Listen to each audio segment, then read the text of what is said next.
Meghan Markle, 40, appeared on stage in 2018 with Kate and Princes Harry and William after she was announced as the fourth patron of the Royal Foundation.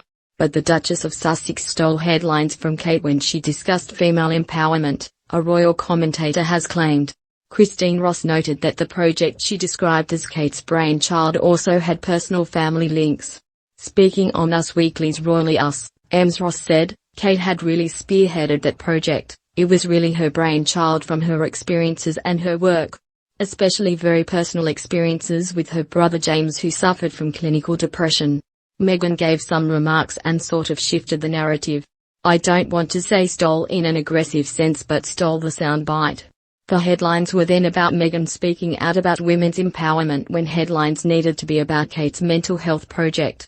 It was an interesting introduction into the power struggle and the really complicated dynamic between the four of them, and then we never saw the four of them together again.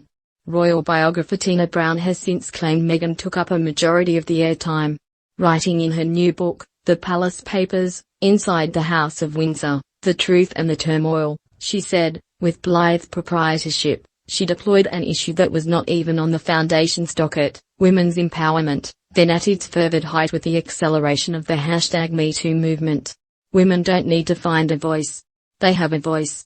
They need to feel empowered to use it, Meghan quotably exhorted as Harry looked on with awe and his brother and Kate stood by with expressionless irritation. It comes as former US President Donald Trump has called for the Queen to strip the Duke and Duchess of Sussex of their titles. In an interview with Piers Morgan, Mr. Trump told the presenter's new talk TV show Piers Morgan Uncensored that Harry was whipped like no person I think I've ever seen. He predicted Harry and Meghan's relationship would end badly, branded the Duke an embarrassment and said it was terrible that he missed the Duke of Edinburgh's memorial service. Harry was absent when the royal family gathered in remembrance of Philip in March, but travelled with Meghan to see his grandmother the Queen for the first time in 2 years this month on his way to the Invictus Games in The Hague.